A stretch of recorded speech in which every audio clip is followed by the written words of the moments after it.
Welcome to the Sacred Business Mastery Podcast. And today is one of those wonderful days where I have some guests on that we get to share some more information outside of kind of necessarily what I talk about in business and spiritual insights.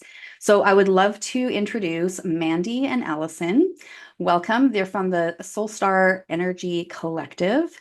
And I met these two lovely ladies actually not too long ago. I guess that was it even a month and a half ago? Ish, yeah. Yeah. So I went to a local, I think it was called the Intuitive Arts Fair in our little town. And I came across you lovely ladies and we got to chatting. And I really wanted to hear more about what you guys are doing in our local community and kind of in the world. And yeah, let's chat about it. So please tell me a little bit about what your business is and what it's about. Yeah, go for it, Allie. No, she's the best. You have the best elevator pitch. Oh.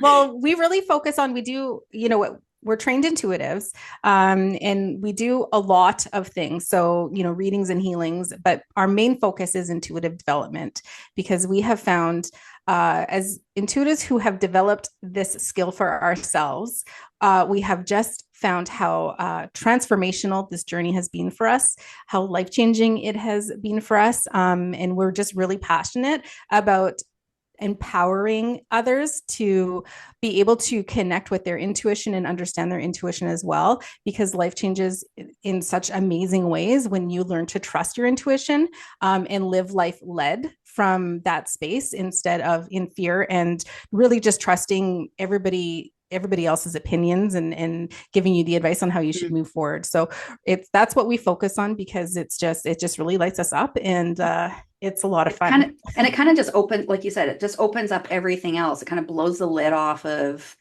potential, essentially. It does. It's It when really you're does. really connected into your intuition. Mm-hmm. Okay, so before we get into talking about the woo, how did you guys get into this? Because this is, yeah, shit. Like, what's your 3D job? Yeah, the 3D job. It's completely opposite of what we do. Of course. I am a small business banker.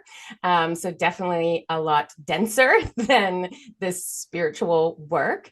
But I also, when you have a mindset and have an understanding of like how the universe kind of works, it was very aligned that my position now is as a small business banker, and then moving into owning our own small business has given us a lot it's given us a lot that we can like pull off of. So I'm kind of like, thank you, spirit, or thank you, higher self. I don't know. Yeah. But that was set up perfectly. So that's what I do during, the day. Yeah. Job. And then Mandy. Yeah, we work together. We work together in the banking industry. So we're both bankers, and we work together. We met each other years ago and kind of in and out of each other's lives, just knowing each other through the branches and the branch network and connecting here and there. And, we really reconnected when we started awakening and starting to understand how the universe is truly working. We were asking those questions like, what happens after you die, or, we were learning about this at the same time together, and we were in the spiritual closet pretty hard. So it was just the two of us, but we had each other to like talk to, and we started having these crazy, beautiful conversations. And then we started taking the same courses and developing with some amazing teachers over, I think our journey started in 2020. And once you say yes to opening up to your intuition, it happens quickly. So we still take courses, of course, you're always learning, but once you learn the basics and you understand how energy works and how your intuition is coming in, it opens up very quickly. So, and I would imagine, especially both of you working in banking, which is very 3D, right? Yes, and can be very dense. And then like if you've had your own spiritual awakening and you have to spend like 40 hours a week in this really unspiritual, Mhm. dense energy, I would think that that would have been really like uncomfortable. It's really uncomfortable. And at times, and it's shifted as we've kind of gone on this journey. There was times that it was like you are living in two different worlds, Mhm. and you're kind of like stepping out of this high vibrational energy and stepping into this denser energy and having to navigate through it, and then stepping back over. And I do think for both of us, the more we've opened up and the more we've connected to our intuition and energy and more sensitive we are to it, the harder it has been existing Okay. in that denser energy. And so it's really like it's one of these things that it's kind of like, okay, like there's times that we have to be like, oh my gosh, like I clearly see that this is wrong, or what are you doing here? Because when you go through spiritual awakening, it's like the blinders come off and you Yeah. see things for what they are. Yeah. And that can be a little overwhelming sometimes when you're in a very 3D job and you can clearly see it. And so it's really been kind of like this balance of trying to balance it, trying to be neutral. I think that's Mhm. a big thing within spirituality, is finding your middle Middle ground. space. Yep, you're being neutral with it, to not allow it to trigger you. Right. And I think more recently we've more so, because like Mandy said, we were like hardcore in the spiritual closet, and Well, and I mean, in being in the hard. banking industry, it's actually probably not even necessarily safe to No, be Yeah. vocal and no, open about kind of your spiritual beliefs, because it's like kind of like not the place to talk about it. But yeah, you're no. like, this is life. I don't want to have be compartmentalizing my job and then Yeah. my personal life. Like And how, who I am as an individual, right? yeah. Like, because you truly are, that is who you are as an Mm. individual. So it's hard to do Yeah. that. And I think more recently, as Mandy and I have kind of stepped more and more out of the spiritual closet, I'm like, I literally just shared for the first time on my personal social media about our business and what it's 4 years. Wow, 4 years. yeah, And yeah. so I'm like, it's been slowly, happening. But we both have noticed how those two worlds are starting to kind of intertwine a bit more, and the more secure we feel in who we are and what our purpose is, the more we've been able to talk about it. So like, we've actually done some meetings where Mhm. somebody at a branch has been open to it and has asked us to come and speak about it. I've had my manager ask me to speak That's so to the cool. team. Yeah. Yeah. So Yeah. you start to see, I've had clients, actually, been a bit of a, my clients, and then all of a sudden I'm getting a booking and I'm like, whoa. I'm like, she didn't know from our meeting at the bank, because that's very separate. So Yeah. I'm like, okay, these worlds are They're are merging. colliding. They Yeah. are. Yeah. They And are. yeah, they don't even seem to collide. They're like, they're Mm-hmm. just doing this really Mhm. beautiful merging. Yeah. And I've seen that as well in my end with the beauty and wellness space Yeah. of keeping it compartmentalized and separate. Like, they may offer Reiki as part of some of their treatments, but they're still keeping facials or facials and massage. Like it's still Yeah. very spa or whatever. And I've noticed that there is this like, oh, well, how can I blend this into my business? Like, how do I bring Mhm. my spiritual life into my business? So I just think it's beautiful that you guys are doing the same thing inadvertently. Part of it, I think, is probably divine timing, but I Mhm. suspect part of it is also because the more you guys open up yourself to spirit and listening to higher self and all that kind of stuff, it's like you guys are leading the way on it in Oh the yeah. banking world, really. Yeah. we're Yeah. gonna we're gonna force spirituality into banking Well, if we're gonna what's we're funny? Well, it's funny because that we connected because you guys know I'm also a numerologist. And, Yes. when I told you I was a numerologist, both of your eyeballs went, Yes, they did. because, it's numbers. Yeah. Like you guys Yes. have been working with numbers for your whole career. Yes, we have. And Yes, we and have. I had a conversation with an accountant when I was learning my numerology, and I was telling her about it, and it was just like her face did the same thing, like, what? numbers have energy?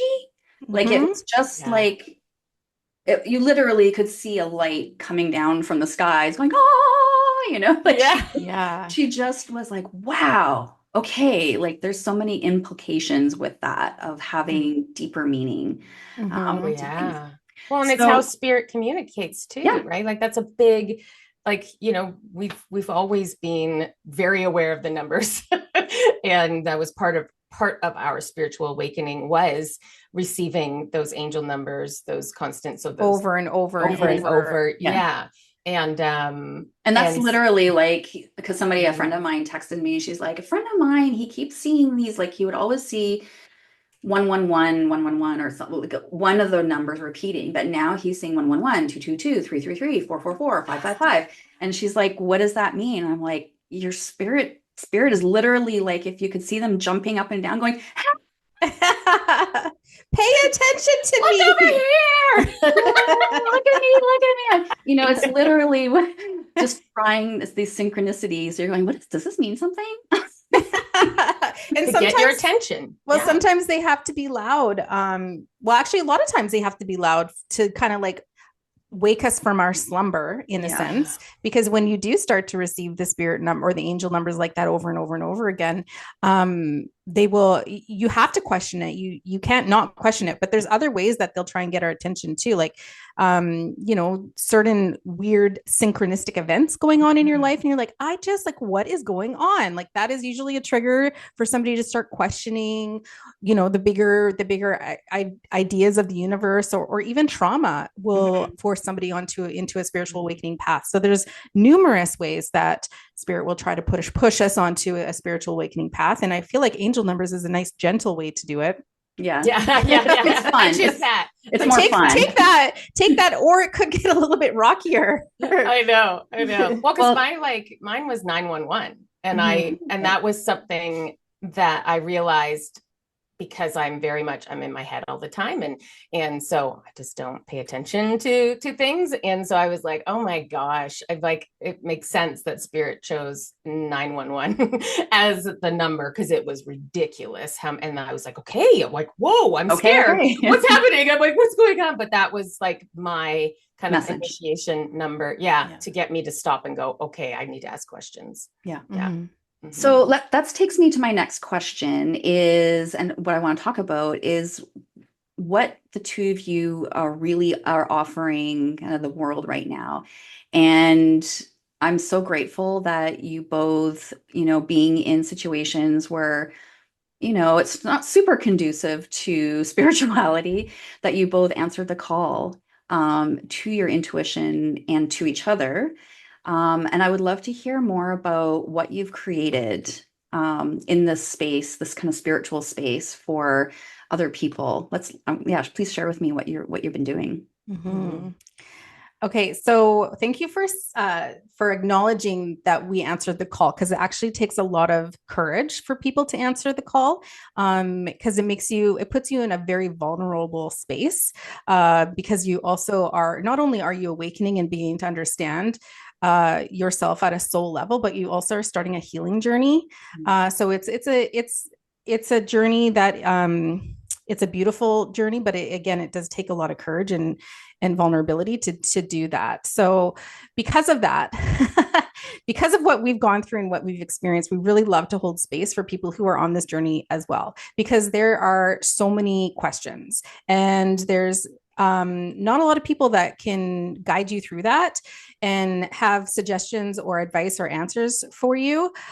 So we really like to share on our own podcast, the Soulstar podcast, all about developing your intuition and, spiritual topics. And we, invite on guests that have expertise in different areas, like yourself. You're going to come on and speak about numerology. We've had mediums come on. We've had Akashic Records readers come on. Like, we do all of that stuff too, but it's really nice to have, like you, for example, we don't do numerology, but there's just so many rabbit holes with regard to spirituality. So we really focus on energy. and reading energy. So everything is an energy, and we have created intuitive development courses to support that journey. Allison, can you stop hitting your mic? I know.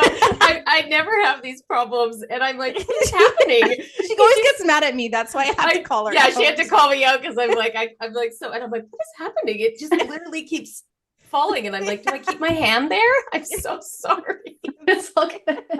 Sorry, this is the vibe of our podcast, and we just kind of go off on tangents. So sorry about that. Okay. Reining it back in. We really focus on energy, reading energy, and understanding energy, because everything is energy. So there's a few foundational aspects to beginning to open up to receive your intuition. Really connecting with your spirit guide and learning how to work with your spirit guide. That's a foundational skill set that everybody can do, because everybody's an intuitive. Everybody can read energy. Everybody can receive psychic messages. It's not just for specific gifted people. We're all gifted. It's a skill we're all born with that we've forgotten over time.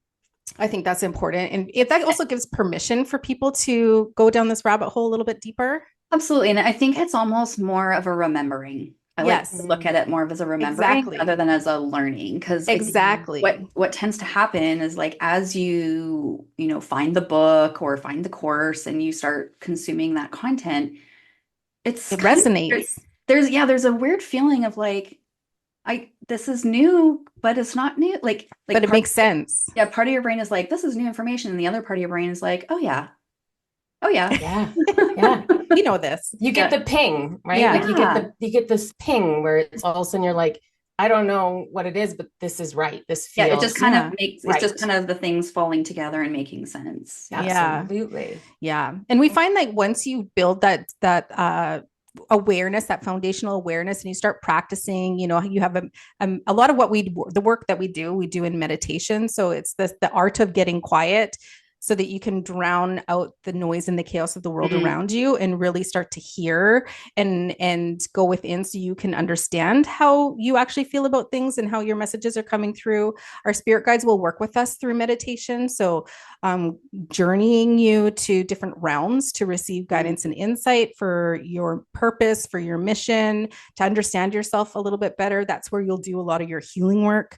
Inner child work, cord cuttings, like all that sort of stuff is done through meditation. So we highly recommend starting a meditation practice. If anybody's interested in developing their intuition, start there for sure. And doing guided meditations is a good way to start, because it is a practice and it's hard to do. And guided meditations, I mean, they're so much more enjoyable, especially when you're first getting started, because the questions are, and you can probably add some more of like, well, how do I connect with my spirit team? Do I have a spirit team? Yeah. And those questions you have to wade through a lot of stuff on the internet to try to find, like, well, how exactly? Yeah. And journeying is so easy because it just feels it's a guided meditation. Like, just have a quiet space, put your earphones on, and just follow along. You don't have to do anything, really. Yeah. It takes the pressure off, I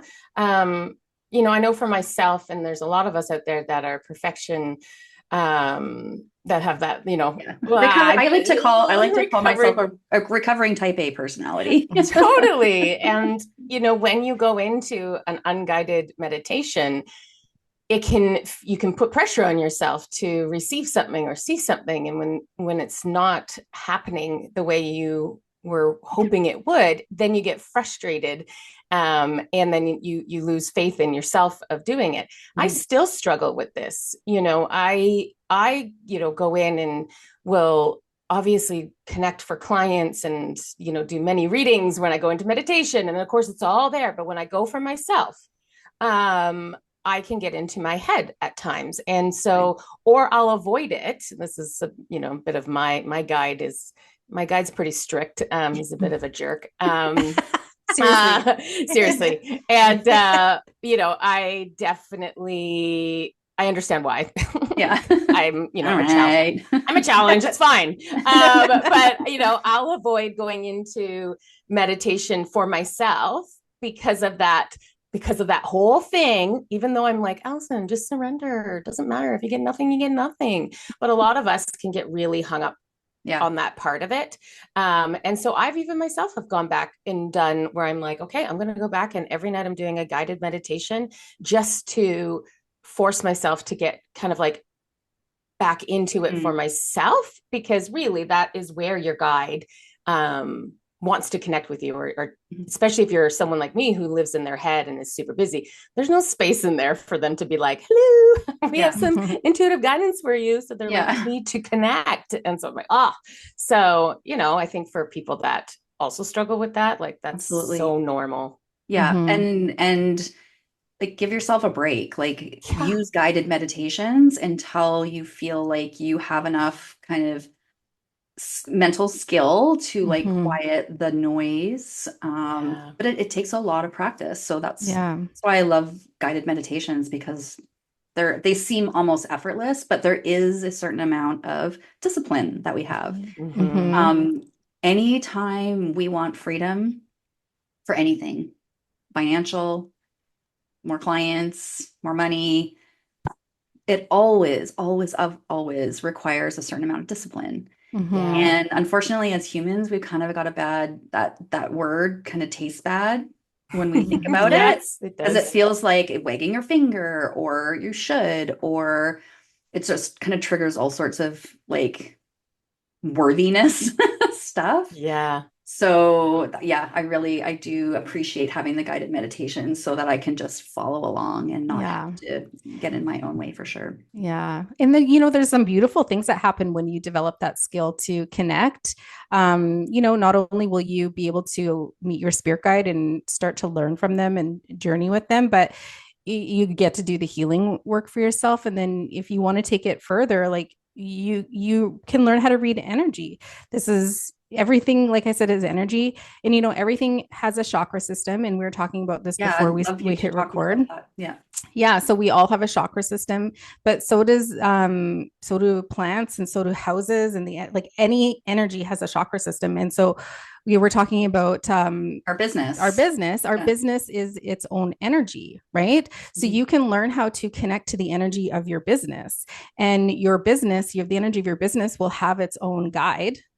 And learning to connect with your business guide will help you decide and determine which path and route is best for your business, because they just have the highest intention for this business to be successful. But when you learn how to read the chakras of your business, like each of the chakras represent or connected to something different. So for example, our throat chakras are connected to our communication and our authenticity. Our solar plexus is really tied to our self-worth and our confidence and our career. And then, our root chakra is connected to finances and safety and security. So when you're reading through the energy of your chakra system for your business, you can determine which chakras are doing well and which ones need some work. So Ali and I did this earlier this year, and we needed to work on the foundation of our business. And we focused on working with the root chakra of our business. Now, do you guys find, like, through doing this work, do you find that if the root chakra of the business is needing attention and healing, that also, as the kind of owner, visionary entrepreneur, that's usually a root chakra that would be activated as well? Yes and no, I think. One of the things that happens, so we go into their Akashic Records, and that's where we go to pull forward the energy of our business. And we were shocked one time when the energy came forward, and basically the energy of Soulstar was wanting to be its own and like wanting to separate from us. So in a sense, like not being like the three of us, Mandy, me, and Soulstar, but like Soulstar taking on its own energy to be like, I need to separate from you, so that the energies weren't kind of moving in, like we weren't kind of like a part of it in that sense. We weren't infiltrating our own personal, because when you work with a partner and stuff, we have our own healing that we're doing on our own at our own individual level. So we were infusing our business with some of our own healing. That makes sense. Yeah. So we needed to, so it was asking us to kind of like cut cords between us and the business so it could be its own energy. But I do agree that there is things as business owners, when we have our own limiting beliefs, our own healing that definitely will influence our decision making or our, kind of moving forward. So that's when we really will then go into the Akashic Records and connect to Soulstar and receive intuitively what Soulstar is needing, not based on our own individual things. And it's being because our fears. Yeah. And I think that's what's been wonderful though, is it highlights it for us. So on an individual level, we will go and we will sit with that and we will look to heal it because we are seeing these things, but it's kind of like it's like you're witnessing it because again, the business is something else. It's like, okay, yeah, I reacted that way. That's a me thing, or that didn't feel right, or that scares me. And then we will individually then be like, okay, I need to work on this. Okay. You also get the sense, like when you learn how to read energy, you'll get the sense of like the personality of your business as well, because our businesses will have like an essence. So, when you first start a business, for example, it's going to feel very young and immature, and it might even have a temper tantrum. You might feel like it's having a little temper tantrum. But as you spend more time in the business and you're growing it and evolving it, like it is growing and evolving too. And you might sense, oh, my business feels more like a toddler now, or more like a preteen, or I read a business for somebody a while ago, and it felt like a teenager who was really fighting for some individuality and for its own space. And so we needed to let it do what it needed to do. And that was like an interesting conversation. It'd be like, how do we do this? So that's the second part, is learning how to receive messages and guidance from the energy that you're reading, right? So there's two parts, is learning how to pull forward the energy, but also learning how to sit to receive what needs to be done. Really interesting. And this is what we teach. My brain going. It's really fascinating, and it's a game changer. It's super fun, and it's almost like having it's almost like having a secret weapon that no other business owners have. Do you know what I mean? Like you have like this inside scoop into your business and how it wants to work and how it wants to move forward. But then, you need to also learn how to trust and receive and surrender. So it's a whole process, but it's super, super fun. I've used the concept in business about like infant, toddler, preteen, teen, adult, but more in the sense of like the practical, tactical business aspects of it. Like, if your business is, newborn, these are the practical, tactical pieces to consider. And also don't expect it to be a teenager or an adult. Like it can't act like that because it's brand new. Yeah. So I'm going to go back on my notes on that. And I would love to continue this conversation on like as well with you guys, just about like how that, like the practical tactical side of it, but then the energetic side of it, because that is really what fascinates me about business and spirituality is being able to create I really believe that we can create heaven on earth, and that's part of kind of what we're here to do in our own little way. And about 8 years ago, I went to an event called Rise Sister Rise by Rebecca Campbell. I don't know if you know. We know Rebecca Campbell. We love her. It was her first US event, and it was in upstate New York at the Omega Institute, like in this beautiful, oh my God, it must have been amazing. It was amazing. I was there for 5 days with, 40 other women from around the world, literally from around the world. Yeah. And we did soul journeys, and it was just beautiful. And at the end of that event, I was coming home and I'm like, I want to feel like this all the time. Yeah. I don't want to have to go away for 5 days to a resort somewhere in like middle of nowhere to feel like this. And I should be able to feel like this Yeah. every day. Yeah. And it's taken me a while to figure out like how that's going to play out. But through with me, it's happened through my own spiritual journey and then seeing numerology as a way to kind of blend that heaven and earth, the practical, tactical with the spiritual.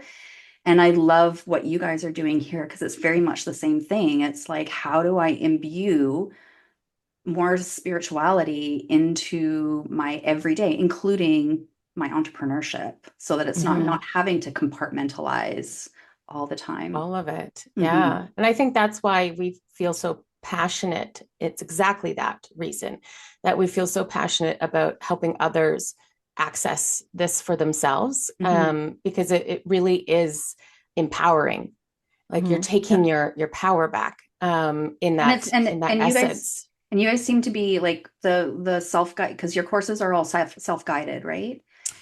We have our foundational courses are self-paced, but we do group mentorship as well. And we actually host what we call the soul activating journey. And it is a 6-month container where we teach our students how to trust their spirit guide, how to work with their spirit guide, moving into reading chakras, receiving messages and guidance from the chakras, moving into how to read and access the Akashic Records. And then we talk about we go into what we call Soulstar Healer, where we round it up with learning how to work with energy with the intention of shifting and healing energy. Because when we're working with energy, especially in our business, we can go before, say, like a conversation or meeting, and we can kind of go into that moment and shift the energy to make sure it's high vibrational and do like remove blocks. And that's just one of the things you can do when you learn how to work energy. But we do a lot of healings in that last bit of it too, like inner child works, cord cuttings. But we also talk about healing past lives and how to activate certain past lives within you, because we've all had a slew of past lives, some good, some bad, but there's been past lives where we have really embodied certain skills that we're trying to call forward in this lifetime. So you can actually activate that within you by connecting the two. I've never had an Akashic record reading before. And for those of you that don't know what that is, your Akashic records are kind of like this really big library, this quantum library of all of your lifetimes and all of your lessons.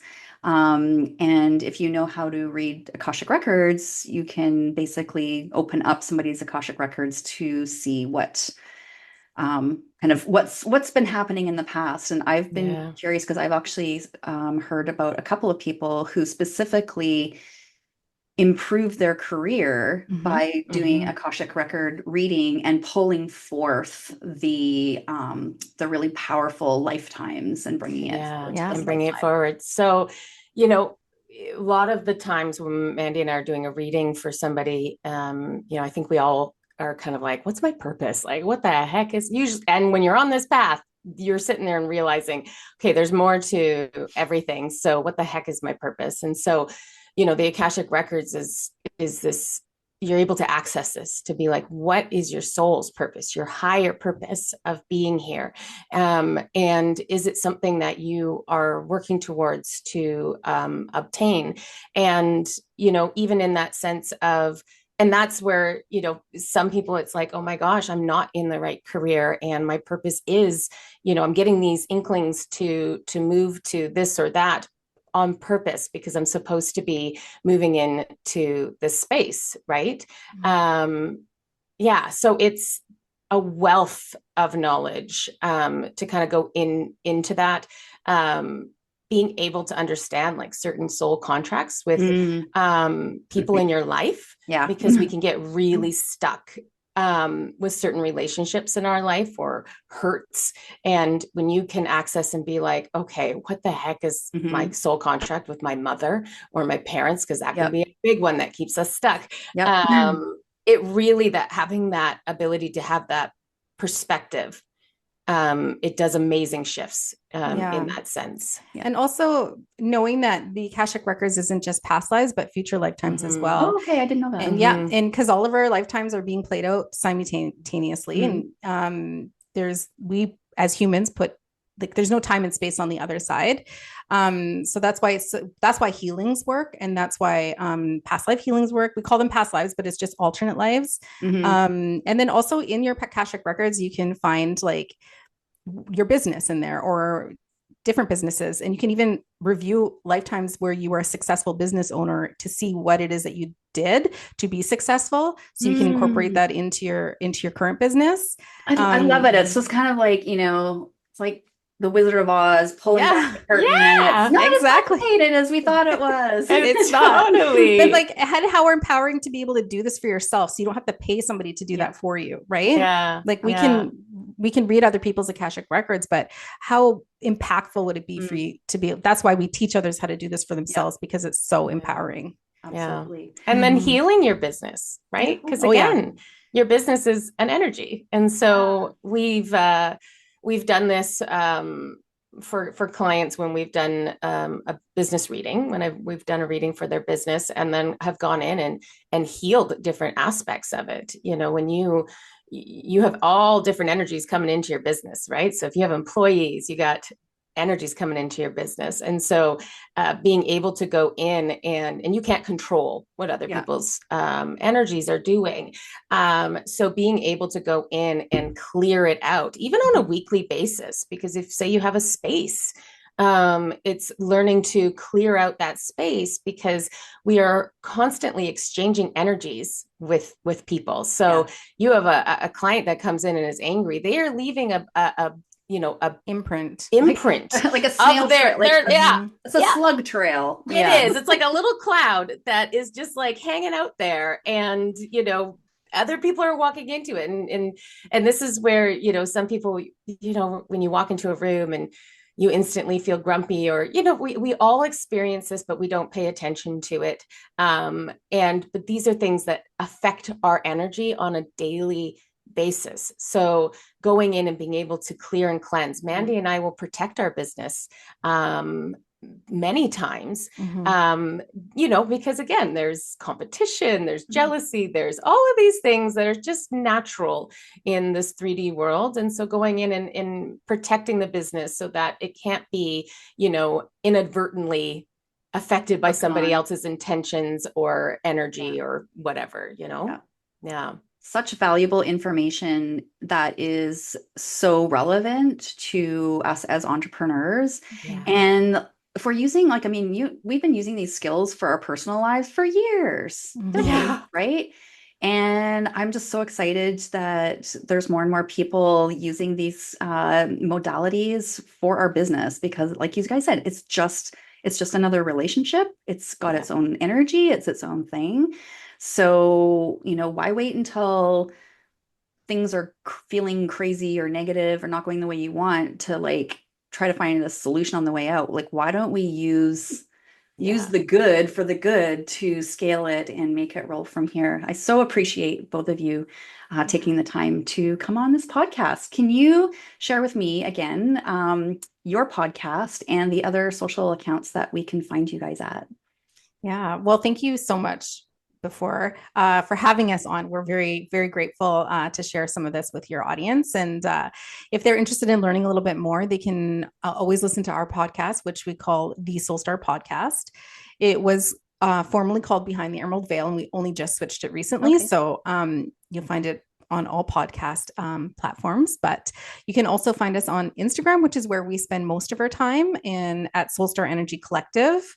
And then we share on YouTube and TikTok, and our website, of course, soulstarenergycollective.com. You can check out all of our services and our containers there. Yeah, awesome. Yeah. I'm going to be checking out more about I'm really curious to learn more about my business's chakra systems, as well as the Akashic Records. So I'll be booking something. Awesome. All right. Thank you so much for joining me.